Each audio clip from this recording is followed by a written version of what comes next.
William Henry, candidate for the 2nd Congressional District in Northern Indiana. Thanks for being with us. Thank you very much for having me, I appreciate Bob. your time. Why are you running for the seat? This is your second run. Yes, I'm running to really represent the libertarian perspective of how we need to run our economy. That's lower taxes, less government, and more freedoms and liberty for the individual. As your second run, obviously you weren't successful in your first, otherwise you'd be the incumbent. But you, I'm assuming, learned some lessons the first time, and you're trying to implement some of those lessons this time. What were some of the lessons you learned last time that you're more successful this time? Well, really being able to convey the message that the people are wanting, and out there talking to people and being able to convey that message that they're giving me is what I'm able to do better this round. Even though not winning, it doesn't mean we weren't successful. We were very successful in really espousing our libertarian viewpoints and getting that stuff out into the public and getting people talking about those things that weren't being talked about before. Is that the goal this time, or do you feel like you have a legitimate chance to win? We always feel like we have a legitimate chance to win because we really do. We are real candidates. We are very capable in our abilities, and I really believe that I would be able to serve the people of this district very well. Libertarians are typically aligned more than with the Republican Party. For example, Green Party candidates are typically more aligned with the Democratic Party. You'll have to caucus with someone if you're elected, so for committee assignments, et cetera. I'm assuming you would caucus with the Republicans? I would caucus with those who would mainly work with me. Right now, the majority is the Republicans in office. I would work with the Republicans, but I would also work with the Democrats too on their issues, because Republicans are supposed to be fiscally and constitutionally conservative. Libertarians believe that that is where we're supposed to be. But on the Democrats believe that civil rights and personal freedoms are supposed to be paramount. We also believe those things. So the best of those two parties, we really represent the best of those. When you decide though, or when the leadership decides on leadership positions, on committee positions, et cetera, essentially you need to kind of partner with one or the other. Who would you tend to lean to? It would probably be the majority at this time, just because they would have the ability to push these issues further than the minority right now in Congress. All right, let's talk about some of the issues. What is, in your mind, the biggest issue facing the voters of the 2nd District? And let's face it, congressional races anymore are as much about the district as they are really about national politics as much as anything. What do you think is the biggest issue? The economy right now, and it's the inflation, it's the deficit that we have, and really how much we're sending other countries that, and I mean, Americans right now are suffering. We have emergency situations that FEMA is not performing right now. Down in North Carolina and Florida from Helene and Milton, both responses to that have been very dismal, and yet we're sending hundreds of billions of dollars overseas to these other countries. That's devastating to us as Americans, because those tax dollars are supposed to be going to serve Americans in our economy. How are those estimates dismal? When you talk to the people on the ground in North Carolina and in Florida and in Georgia, they say FEMA, specifically the federal response, has been there. They've spent significant money. Just in North Carolina alone, the estimate was $100 million so far, just from Helene, which was like 3 weeks ago. So what is your evidence that the federal government is falling short in helping those people? It's the people on the ground who are saying it, not the news reports that are coming out saying Well, the news reports are coming from the governor and the mayors and the people who are running the actual relief efforts. So you're saying those people are not telling us the truth? No, I'm saying that from their perspective, they probably are telling the truth. But from the other perspectives of the individuals on the ground, it's a completely different arena that they're dealing with. At the top level, at the organizational level, these people can see from top down and apply things from top down. But things aren't being applied from bottom up. They're not listening to the people on the ground. They're not understanding the real problems of the individuals, and that's basically giving a poor performance for FEMA and some of these other emergency organizations. And I've worked with FEMA and a number of organizations like that before in emergency situations across the United States and in Indiana. In what capacity? Public affairs and journalism. So working with those individuals to help tell the story about what we're doing in those areas and tell the good things that we're doing. We avoid much of the bad things in our journalism work in the military and for the government just because we don't want to show those bad things that are happening as well. Let me ask you about the wider economy issue. Obviously, FEMA is an issue of a government expense and it's a government role, but that's not obviously all of what the economy entails. Yes. So when we look at the bigger issue of the economy, there are two different ways you can view it. The Democrats tend to view the economy as being in fairly good shape right now because the Democratic Party controls the White House. And so they look at the positive side of it. They look at the jobs numbers. They look at the stock market and those sorts of measures. The Republicans on the flip side, since they are not in control of the White House right now, point to the price of eggs and the price of milk and some of those real issues that people face when they go to the grocery store. Mm-hmm. Where do you stand? On what do you mean? Well, so do you feel like the economy's in fairly good shape right now? Are we better off than we were 4 years ago in an overall economy, or are we much worse because the price of everyday items is significantly higher than what it was? Our economy is definitely degrading, especially in the last 4 years. Since the shutdowns and the mandates and all of these really emergency actions that have been taken among the civilians for the last 4 years, and we're really suffering because of that. Our businesses are floundering. We had mom and pop businesses during the 2020 shutdowns and things like that that led to a lot of corporate rise. We had a lot of Amazon and Walmarts and a lot of really profit building for those people during that time. And we saw a lot of small businesses being shut down and smashed down to basically nothing, being prevented to work because they weren't deemed essential during that time. So they were affected, and we affected our own economy in that way.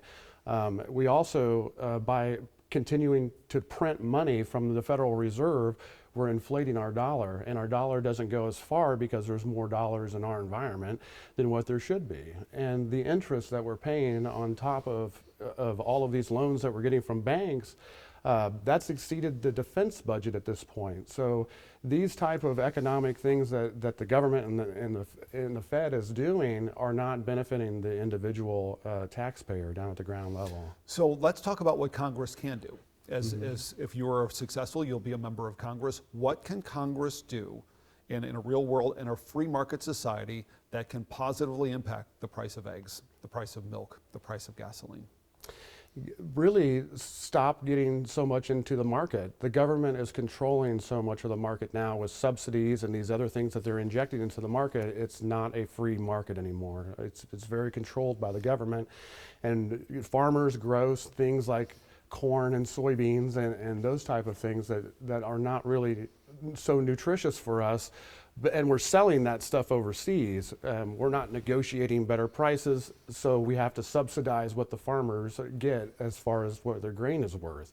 To me, that's not appropriate. Our farmers need to be given the appropriate amount of money for their grain, the first part, and they need to be able to negotiate those better than we have been. So you're saying farmers aren't getting enough money? Yeah, well, farmers are getting too much farmers aren't getting the money they deserve for the grain and the produce that they're providing. And does that increase the price for the consumer? Because ultimately someone's going to pay the price, and it's probably not going to be the wholesaler. Well, the subsidies also play a part in the price of those things. We're supplementing farmers' money with our tax dollars through those subsidies. So subsidizing that, it costs us more because we pay more taxes for those subsidies to be given to those farmers for growing those particular foods. So how would you offset that in the interim, knowing that subsidies are a very real thing and would be very difficult politically to get rid of? Yes. So how do you subsidize that difference? So if the subsidies are in place and it's a political football to try to tackle that, in the interim you're giving more money to the growers. It's essentially the guy who makes the bread and then sells the bread is going to have to pass along those costs in the interim. Eventually, I mean, we have to assess what we have, and we have to learn how to cut back. Right now, we're not living within our means as far as spending goes federally. We're spending more than we're taking in. That's not appropriate. We're in a deficit at this point, $35.7 trillion. We're very far in debt, and like I said, nearly $1 trillion just in interest fees from the creditors giving us this money to make these payments for these operations year to year. Are entitlement programs an area you would look to cut? What do you mean by entitlement programs? Well, for example, Medicare, Medicaid specifically, Social Security, unemployment benefits, et cetera. Those are some of the things that we would look at toward the end that are directly, because they're so directly affecting and impacting individuals at their level. Those are the things that we do care about, and we want that money to go to individuals properly and be used, without fraud, waste, and abuse. Unfortunately, a lot of people aren't being served, in those capacities too, but we want to make sure that we're serving those individuals in those capacities. The two major party political candidates right now are talking about two very different approaches when it comes to bringing down prices. And I'll focus on those two. I realize there are multiple people on ballots across the country. Some states have more on the ballot, some states have fewer. But ultimately, it's going to come down between Kamala Harris and Donald Trump. On who runs the White House. Donald Trump would like to see more tariffs, widespread, broadly across countries like China, to try to bring down prices in his estimation. Kamala Harris thinks it's a price gouging issue. At least in part, it's a price gouging issue, and she would like to go after the price gougers. Do you think either one of them is right, and what would be the impact of either one of those? I'm not sure if either one of them are right, and including tariffs into what we're already purchasing overseas, we will absorb that. And like I had mentioned earlier, the corporate rise has really controlled what we're paying for things right now. So kind of a corporatocracy happening in our economy right now. Let me ask you about another issue, and that's very high on the list, and it's immigration. Illegal immigration is an issue. It's causing some social strains in communities, cultural issues, which you can argue whether that's good or bad. But it's also putting social services under strain, especially in some of the larger cities where a number of migrants have been sent, sometimes with little to no notice for these communities. What is your answer to illegal immigration?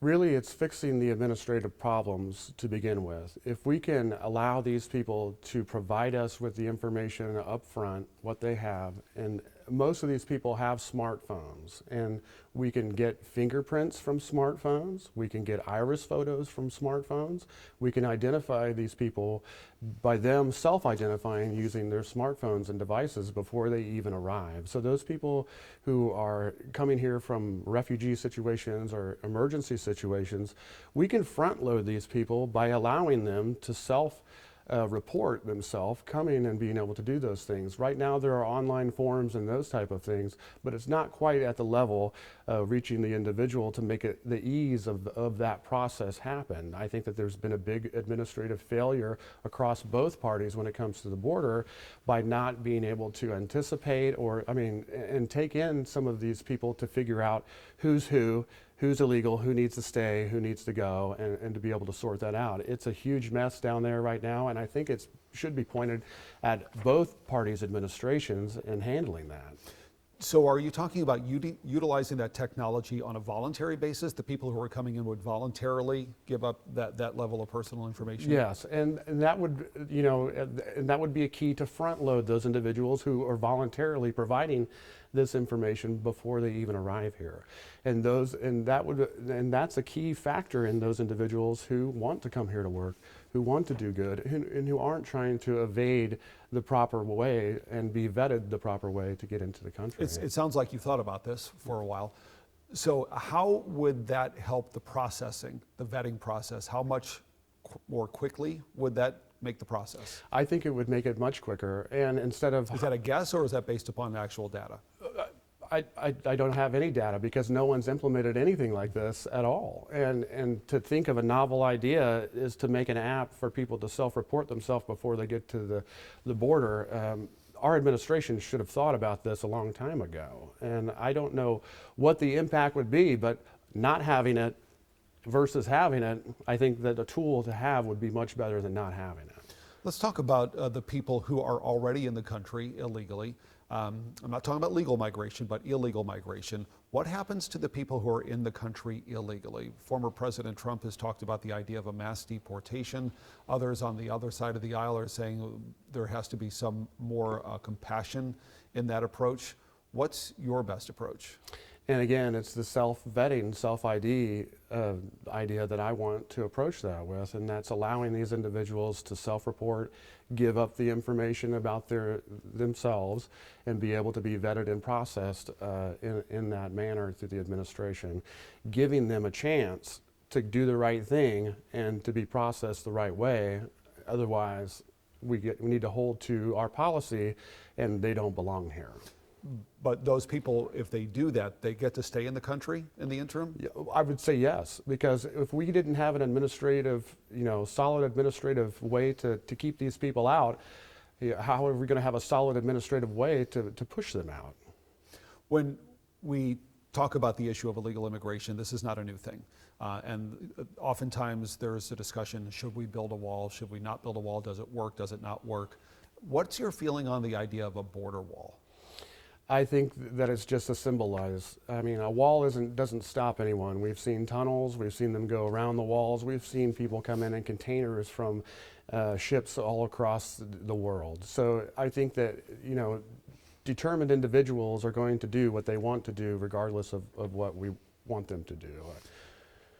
One question about immigration has been a long vexing question for politicians and really for the country, and that's, how do you handle the people who have been in the United States for a decade, maybe more, sometimes a generation, and the only crime they've committed per se is the issue of coming into the country illegally, not being documented. In the interim, they've been able to set up homes, they have worked in jobs, sometimes for a very long time, their children go to our schools, they participate in the economy, they pay their sales taxes, in some cases they pay Social Security taxes, but they don't have that citizenship, and they really, in essence, are living in the shadows. Mm-hmm. What happens with them? Are they going to be essentially one of two things, either allowed to just stay, no questions asked, go ahead and join the process, or is there some sort of a penalty that needs to be applied to them? Say, okay, you can stay, but you're going to have to pay X amount of dollars for some level of back taxes that you haven't paid over the course of the last 15 years. I think we as a nation need to take the hit on this because our administrative failure. We need to make sure that these people are included because they have been paying taxes, they have been paying into our society, and they haven't been able to get anything back from that either. A lot of these people don't have a Social Security card or a green card, so they don't qualify for the benefits that normal people, normal citizens would get. We would definitely want to include them and offer them a place to stay and make them feel like they're part of the economy that they have been part of. So essentially your idea is to say, all right, everybody who's been in the shadows for a certain amount of time, step forward, you will automatically be given some status of legal protection, whether it's citizenship or something less than that. Yes, and that would also give us a better idea of how many people are actually in the country illegally, because we really don't have an idea on how many people are here. So what's your line? What's your cutoff on how long someone's been here, and what types of people who should be protected, and should they get citizenship? Should they get something short of citizenship? I would say 5 years. I mean, obviously that's the end of the last administration and this full administration. That should be enough time to figure out, these and give these people a chance to become citizens through that process. Yeah. So does that put them on the path to citizenship, or do they automatically become citizens? That puts them on the path to citizenship. Okay. Yeah, it puts them through the process. Let me ask you about another issue that is fairly big for some people, not maybe perhaps as big for others, but it's certainly a hot button issue, and that's the issue of abortion, reproductive rights. Obviously, it's an issue that the two sides may never come to some sort of an agreement, but the Republicans in some cases have talked about the possibility of a national abortion ban. The Democrats on the flip side have talked about codifying Roe versus Wade, putting into national law some level of abortion protections for every state. Right now it's a state by state after Roe v. Wade was thrown out. Where do you stand as a libertarian? I think the federal government doesn't have any standing to be able to tell people what they can and can't do regarding abortion. I think that the states' rights, they're working on it right now. And the same thing like with cannabis right now. State to state, it's different. But we've seen the states go against the federal on the cannabis issue. And we're seeing the states try to, but basically it's an equalization process that's happening. Right now, Indiana is surrounded by states that offer cannabis and right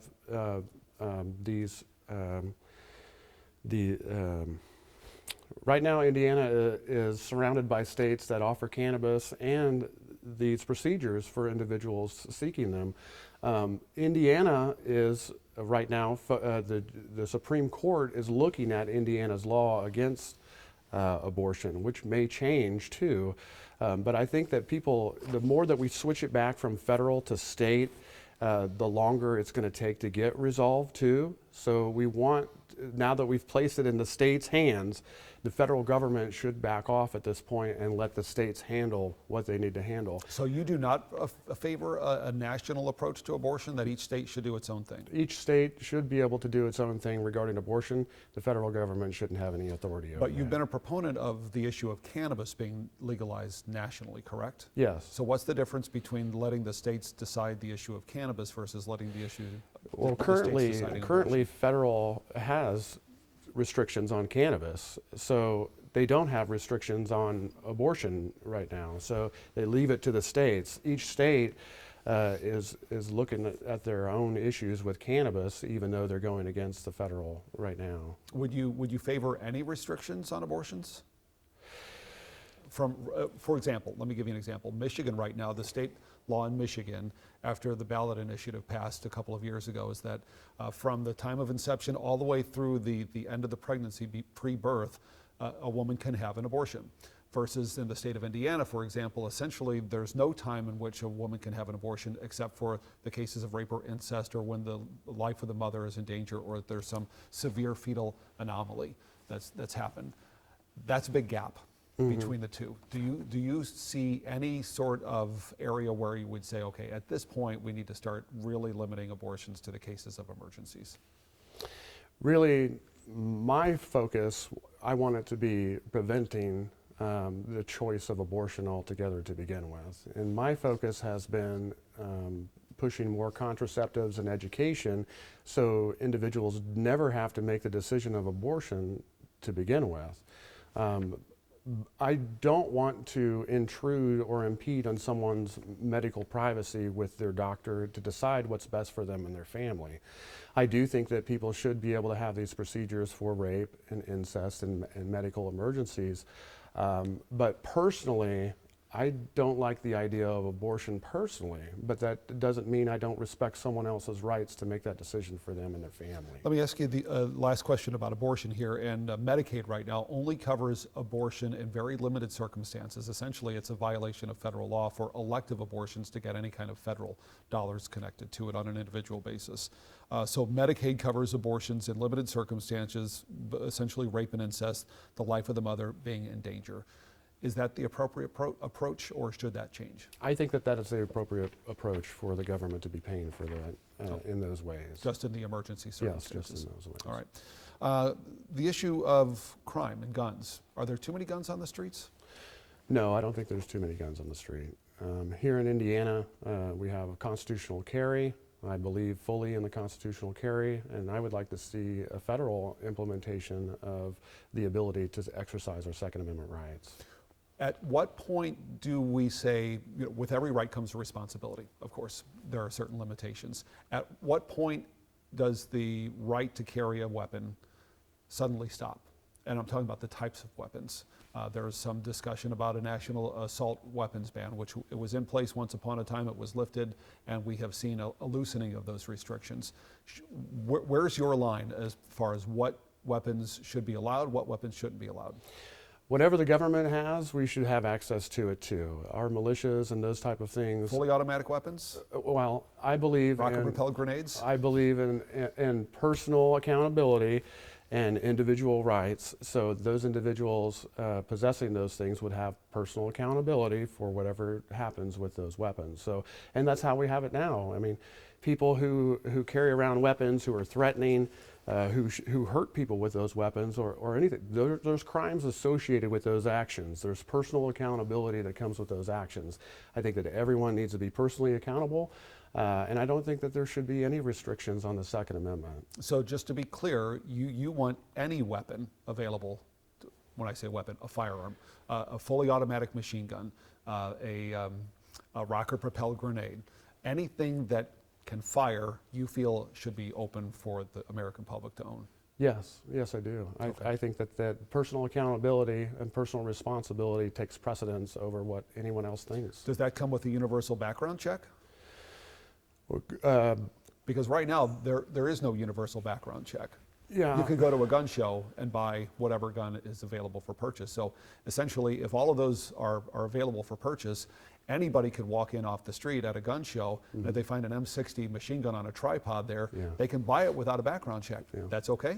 Well, the district court in Chicago thought someone who was here illegally having possession of a handgun had more rights than individuals in Chicago themselves. So I do think that individuals should be given the right to arm themselves however they see fit, as long as they have the personal responsibility that they don't harm anyone or threaten anyone or break any laws doing so. But how do we know that they have that personal responsibility before the purchase? How did we know that the individual, the immigrant individual was given more rights carrying a handgun in 2020 than the people in Chicago who were demonstrating and assembling themselves? So why was someone outside of our country given more rights than an individual? And that to me speaks volumes that the people in Chicago in the metropolitan area have less rights than the immigrant who was illegally carrying a firearm or illegally carrying an unpermitted firearm according to Chicago law. Okay.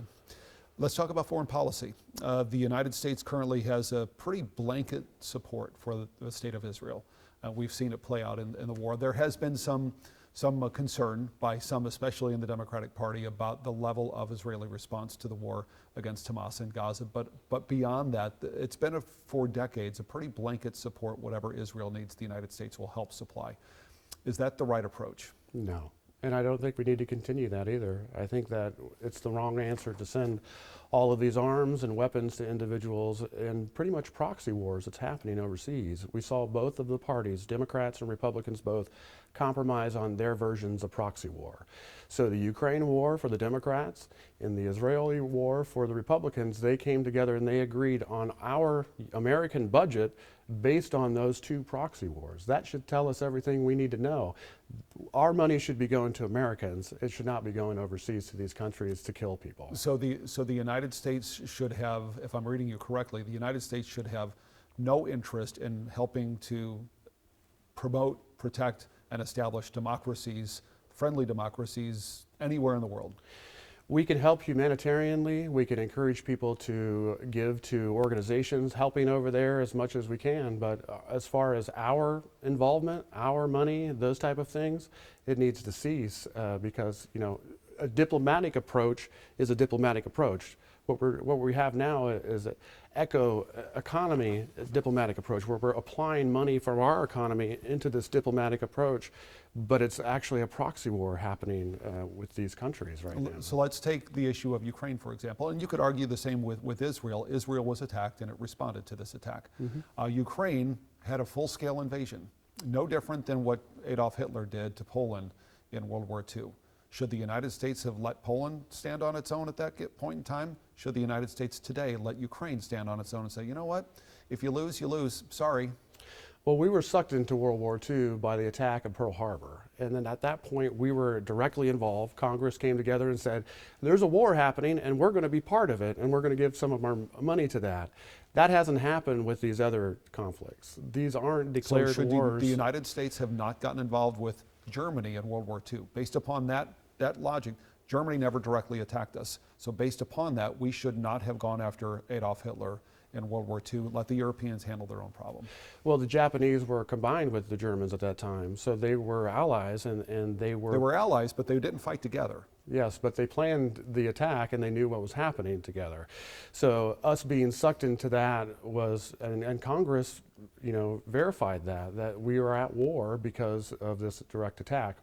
We don't have direct involvement in these conflicts right now. We can support diplomatically and give humanitarian aid and those type of things, but we shouldn't be providing arms and bombs and signing bombs that are dropping on these other countries. So essentially, as long as the strongest guy in the neighborhood continues, he's going to roll over his neighbors, as Vladimir Putin has suggested that maybe it's time to resurrect the Soviet Union. It's time to stand out of his way. I don't think so. I think the UN and NATO, they've got a lot of activity over there. They've got a lot of personnel. They've got a lot of arms. They can pick them up and they can help the country next to them. But who is the driving factor of both of those governmental bodies, UN and NATO? It's the United States, correct? Well, we provide a good amount of the dollars that go to Almost those all organizations. almost all the dollars and almost all the weaponry and almost all the personnel. Well, yeah, especially for NATO. Until recently, Germany has upped their money a little bit. But yeah, the United States has provided a lot of that. But we're annually providing that money to those organizations to perform those actions. They should be performing those actions and trying to help Ukraine, not Congress of America giving money to Ukraine. We have these ways to implement these military effects, but we're not utilizing them in the correct fashion. We're going to Congress and we're asking for money to utilize our military, utilize for these military means instead of utilizing these organizations that we've set up. Since, given that point, should Article 5 of NATO be rescinded? What is Article 5? Article 5 of NATO says that anytime a NATO country is attacked, every NATO country will help defend that NATO country. So for example, if Vladimir Putin wins in Ukraine and decides, I'm not finished at Ukraine, I'm going to roll into Poland. Poland is now a NATO nation, so the United States and all the other NATO nations are obligated to militarily send troops and equipment and fight that war with Poland against. Are you saying that because Russia didn't attack us personally, but attacked Poland, we should say, you know what, hands off, we're no longer going to abide by that article?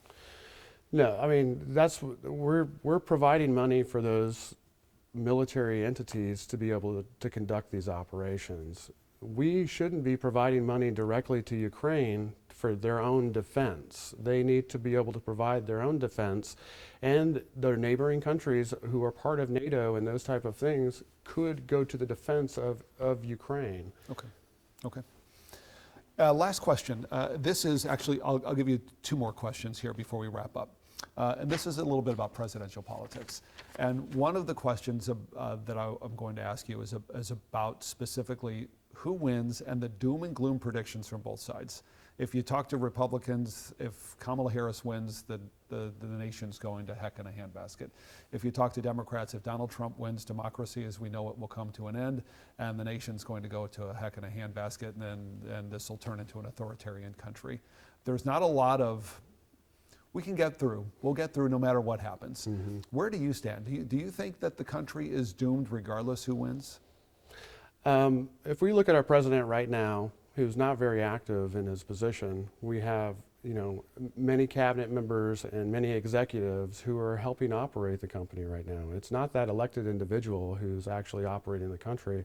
It's a lot of unelected bureaucrats in our government who are actually running the government right now. I think that whoever wins, we're still going to have to move forward together regardless of how we feel about that win or loss. And we're going to have to work together to be able to figure out some really big things in the next 4 years. So regardless who wins, either side, you feel like the country can survive this and will just continue to operate as best we can from that point forward? I think that the country can prosper. I think that we can work together. I think there's a lot of nonpartisan issues that aren't being taken care of that we can really focus on and bring our economy back, bring our freedom back, give our liberty, and limit government to where we can be successful as individual citizens again. Okay. Last question for you. Why should people vote for you over the other candidates for the 2nd District? Well, I want to serve the people of the 2nd District, the nearly 750,000 people who live in this district, and represent them properly in Washington, D.C. I want to take our issues to Washington, D.C. because I understand at the ground level, as a citizen, as a regular person in this economy right now, what we're going through. And I want to help the individuals and represent the individuals of this country. Okay, Mr. Henry, thank you. Thank you. Appreciate it. Thanks for watching. Like and subscribe to the WSBT 22 YouTube channel.